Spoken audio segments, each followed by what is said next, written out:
Hey Marissa! So I know I told you I was going to make this video earlier, but I didn't. And here's why.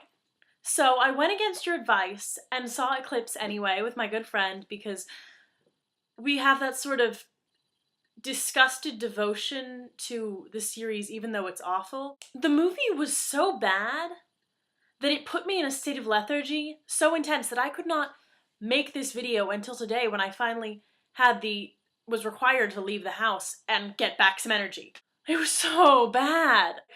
For the first half I was like, okay, this'll be fun.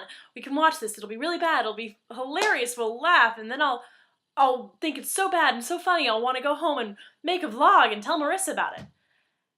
Except it was so long. I don't think it was really that much longer than like your average movie, but it felt like it was, Gone with the Wind long, except Gone with the Wind is much more exciting. The reason I see Twilight's not because I'm actually a fan of the books.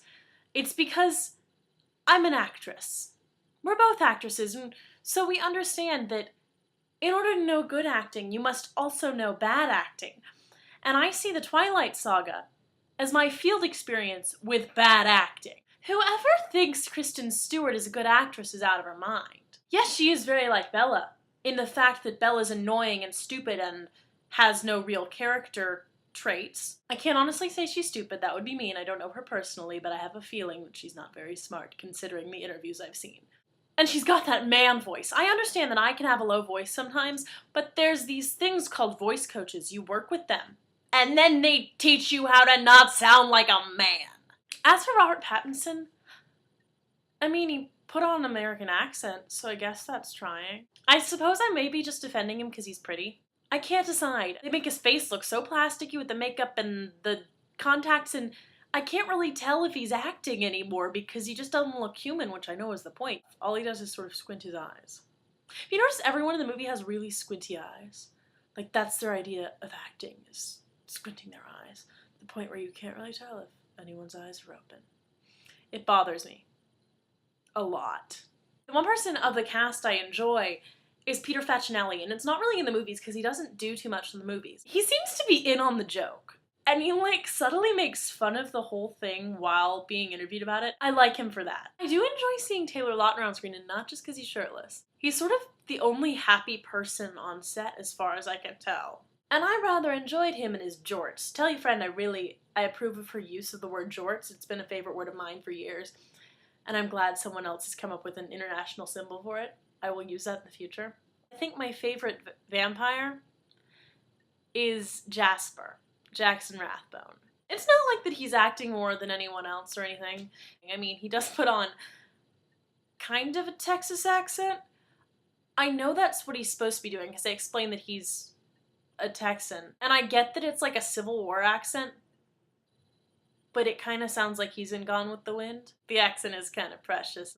I mean, normally I'd say I have a soft spot for cowboys, but I guess I have a soft spot for Confederate cavalrymen as well. I don't know, I'm sure there's some in the family tree.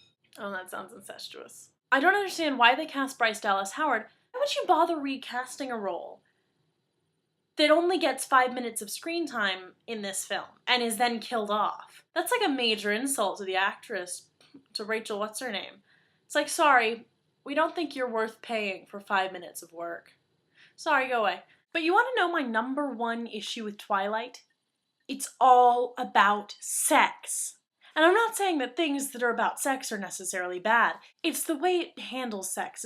Stephenie Meyer wrote these books because she's Mormon, and the reason he's a vampire is so they can't touch, so they can't have premarital sex. Vampire, penetration, and exchange of bodily fluids. It's notorious as a metaphor for sex, but she decides to take it one step further and not only have him be a vampire, but have him be a vampire who doesn't believe in premarital sex. Not that I'm saying abstinence is a bad thing. I'm abstinent. I think it's a wonderful choice. The worst part, the absolutely worst part, is that Bella does not feel full self-worth until after she's married and has had sex with Edward.